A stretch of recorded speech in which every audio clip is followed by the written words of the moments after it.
নমস্কার, আমার সৎসঙ্গী গুরু ভাই বোন, আমার দর্শক ও শ্রোতাবৃন্দ।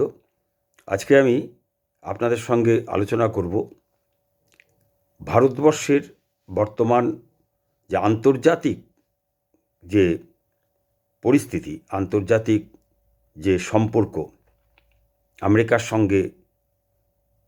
আপনারা সকলেই খবরের মাধ্যমে জানতে পারছেন যে কী অবস্থা বর্তমানে ভারত এবং আমেরিকার সম্পর্কের মধ্যে চলছে। এই নিয়ে আমি আপনাদের সঙ্গে একটু আলোচনা করব। আমার একটু আপনাদের কাছে অনুরোধ, যদি আপনাদের আমার ভিডিও বক্তব্য ভালো লেগে থাকে তাহলে আপনারা নিশ্চয়ই মানুষের কাছে, আমার সৎসঙ্গী গুরু ভাই বোন, তাদের কাছে আমার বিশেষ অনুরোধ, আমাদের প্রত্যেকের কাছে আজকে এই মেসেজটা পৌঁছে দেওয়ার প্রয়োজন আছে একজন সৎসঙ্গী হিসাবে, যে আমরা নিরাপদেই আছি, আমরা ভালোই আছি। আসুন একটু আলোচনা করা যাক। ভারতের ওপর ভয়ঙ্কর অন্যায় চাপ বাড়িয়ে চলেছে আমেরিকা তার শক্তির অহংকারে। আপনারা সবাই এই খবর জানেন, প্রতিদিনই এই খবরের মাধ্যমে, সংবাদ মাধ্যম, পত্রিকা কাগজ, টিভি এবং ইউটিউবের মাধ্যমে আপনারা জানতে পাচ্ছেন আমেরিকা ক্রমশ অন্যায়ের সমস্ত সীমা ছাড়িয়ে যাচ্ছে। সীমা ছাড়াতে ছাড়াতে এক সময় যে প্যাঁচও কেটে যায়, সেটা ধনগর্বে গর্বিত আর সামরিক শক্তির অহংকারে অন্ধ হয়ে যাওয়া চোখ দেখতে পাচ্ছে না। লক্ষণরেখা পার হয়ে যাচ্ছে।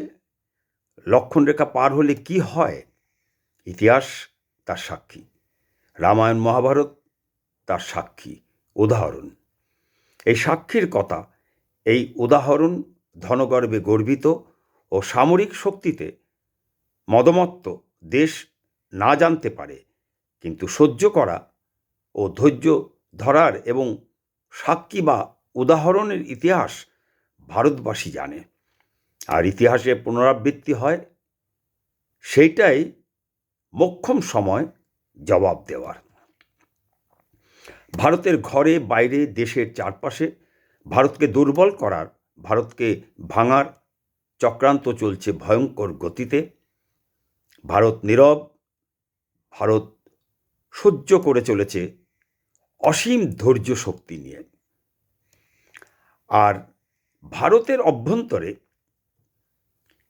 নানা কথার কারসাজিতে, শব্দের জাগলিং করে করে দেশের সাধারণ মানুষের কাছে বর্তমান শক্তিশালী ভারতের এই অসাধারণ ধৈর্য শক্তি ও সহ্য শক্তিকে বলা হচ্ছে দুর্বলতা।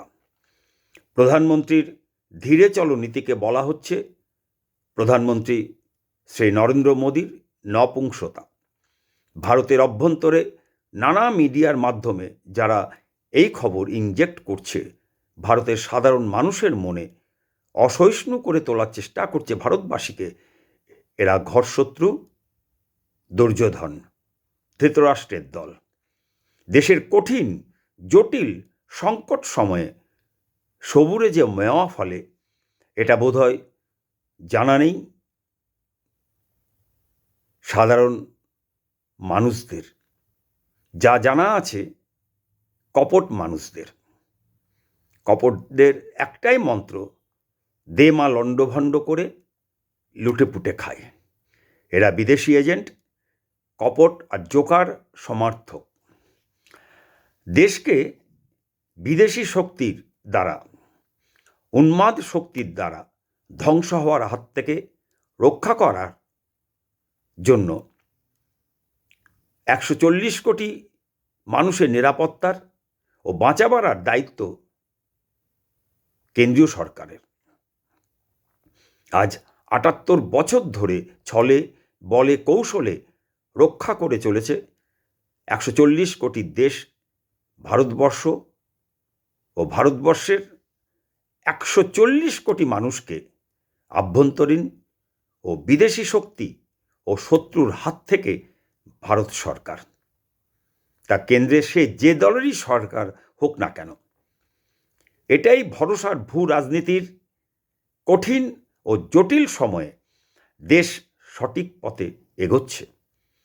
বিদেশি উন্মাদ শক্তি চাইছে ভারতের সিংহাসনে প্রধানমন্ত্রী যে চেয়ার, সেই চেয়ার থেকে বর্তমান প্রধানমন্ত্রী নরেন্দ্র মোদীকে সরিয়ে দিয়ে একটা ইউনুস বা জেলেনস্কির মতো তাদের পুতুল জোকার ভাঁড় বসাতে, আর ভারতকে তাদের গোলাম বানিয়ে বিশ্বশক্তিতে বর্তমানে তৃতীয় স্থানে ও এশিয়ায় দ্বিতীয় স্থানে থাকা দেশ ভারত ও আরও উন্নতির দিকে এগিয়ে যাওয়া থেকে আটকাতে এবং ভারতের শক্তিশালী অর্থনৈতিক ভিত্তিকে টলিয়ে দিয়ে ধস নামাতে চেষ্টা করে চলেছে বিদেশি শক্তি। আর তাত্ত্বিক আমেজে ডুবে থাকা, কথাস্রোতে ভাষা, বিলাসিতার চরমে চব্য চোষ্য লেজ্জ পেয়তে আকণ্ঠ ডুবে থাকা এবং ডুবে থেকে বিদেশি শক্তির গোলামি করে করে দেশের অজ্ঞ সাধারণ মানুষকে বোকা বানিয়ে দেশকে দুর্বল করে দেশকে বিদেশি শত্রুর হাতে তুলে দেওয়া বিদেশি এজেন্ট, ঘরশত্রু দুর্যোধন ও অন্ধ ধৃতরাষ্ট্ররা ভারতকে তাদের মৃগয়া ক্ষেত্র বানাতে চায়। কিন্তু তারা ভুলে যায় ভারত তাদের মৃগয়া ক্ষেত্র নয়।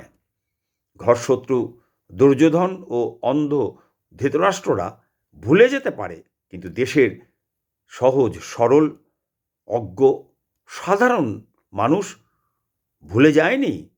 এই ভারতেই মহাভারত হয়েছিল, আর তার পরিণতি ঘরশত্রু দুর্যোধন ও অন্ধ ধৃতরাষ্ট্রদের কি হয়েছিল তা আজ ইতিহাসের পাতায় পাতায় লিপিবদ্ধ আছে।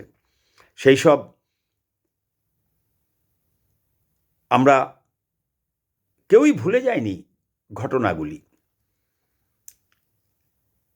সেই ভারতকে যারা মৃগয়া ক্ষেত্র বানাতে চায় তারা জানে যে কৌরব পক্ষের লাগাতার অসহনীয় শারীরিক মানসিক অত্যাচার ও সীমাহীন অন্যায় চাপের মুখে দাঁড়িয়ে পাণ্ডব পক্ষের অভূতপূর্ব ধৈর্য ও সহ্য শক্তির ফল কী হয়েছিল তা মহাভারতের পাতায় পাতায় তার উদাহরণ আছে। কথায় আছে, ইতিহাসের পুনরাবৃত্তি হয়, হিস্ট্রি রিপিটস ইটসেলফ। অর্থাৎ ইতিহাসের পুনরাবৃত্তি ঘটে বা ইতিহাস নিজেকে পুনরাবৃত্তি করে। অর্থাৎ অতীতে যা ঘটেছে ভবিষ্যতে একই রকম ঘটনা আবার ঘটতে পারে, কারণ মানুষের আচরণ ও সামাজিক প্রবণতা প্রায়শই একই ধরনের হয় এবং মানুষ অতীত ভুল থেকে শিক্ষা নেয় না। এটি একটি প্রবাদ যা বোঝায় যে পুরনো ঘটনা, ভুল বা প্যাটার্ন আবার ফিরে আসে।